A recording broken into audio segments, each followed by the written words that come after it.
අපි දැක්කා මේ ආණ්ඩුව එක් පැත්තකින් සමාජයේ ප්‍රචණ්ඩත්වයේ මුදාහරිනවා විතරක් නෙවෙයි විරුද්ධ පක්ෂවල කාර්යාල ආණ්ඩුවේ මැති ඇමතුරු පොලිස් ආරක්ෂාව යටතේ ගිහිල්ලා අත්පත් කරගන්නවා අපි දැක්කා. ඇත්තෙන්ම මෙවැනි තත්ත්වයක් මීට කලින් තිබ්බේ හිට්ලර්ගේ ජර්මනිය විතරයි. අද ශ්‍රී ලංකා පොලිසිය හිට්ලර්ගේ ගෙස්ටාපෝ පොලිසිය බවට පත් වෙලා තිබෙනවා. ඉතින් එදා හිට්ලර්ගේ ජර්මනියේ ෆැසිස්ට්වාදය මතුවෙන විට ඒකෙන් සමස්ත ලෝකෙම බියෙන් ඇලුනාම ලෝකයේ අන් රටවල් තමන්ගේ තිබ්බ ඓතිහාසික කෝන්තර අමතක කරලා මතවාදී වෙනස්කම් අමතක කරලා මිත්‍ර සන්ධානයක් ගොඩනැගුවා. ධනවාදී ඇමරිකාවට නායකත්වයේ දුන්න ෆ්‍රැන්ක්ලින් ඩී රූස්වෙල්ට්, සමාජවාදී සෝවියට් දේශයට නායකත්වයේ දුන්නු ජෝසෙෆ් ස්ටාලින්, සමාජ ප්‍රජාතන්ත්‍රවාදයේ තිබුණු බ්‍රිතාන්‍යයට නායකත්වයේ දුන්න වින්ස්ටන් චර්චිල් තමන්ගේ තිබුණු මතවාදී වෙනස්කම් ඓතිහාසික කෝන්තර සියල්ල අමතක කරලා ෆැසිස්ට්වාදයේ පරාජය කරන්න ප්‍රජාතන්ත්‍රවාදයේ රැකගන්න සමගි වුණා.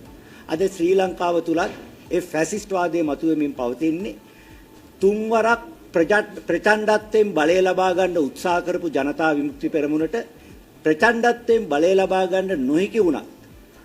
නොසිතූ මොහොතක නොහිතූ විදියට ජවිපේ ඔඩොක්කුවට බලය කඩාපාත් වෙලා තියෙනවා. අවාසනාවට එදා ජනාධිපතිතුමාගේ නැත්නම් අනුර දිසානායක මැතිතුමාගේ ඇඟ තුල නිදාගෙන හිටිය ඇඩොල්ෆ් හිට්ලර් දැන් අවදි වෙමින් පවතිනවා. ඒ නිසා වගකිය යුතු විපක්ෂයක් විදියට අපි කල්පනා කරා ජනතාවගේ ජීවත් වීමේ අයිතිය රැකලා දෙන්න, ප්‍රජාතන්ත්‍රවාදය රැකගන්න, අපේ තිබෙන දේශපාලන මතවාදී වෙනස්කම් පැත්තකින් තියලා අපේ තියෙන දේශපාලන කෝන්තර, පෞද්ගලික කෝන්තර සියල්ලම පැත්තකින් තියලා සමගි වෙලා ජනතාවගේ ප්‍රජාතන්ත්‍රවාදී අයිතිය, ජීවත් වීමේ අයිතිය ජනතාවට ලබා දෙන්න කියලා ආණ්ඩුවට බල කරන්න.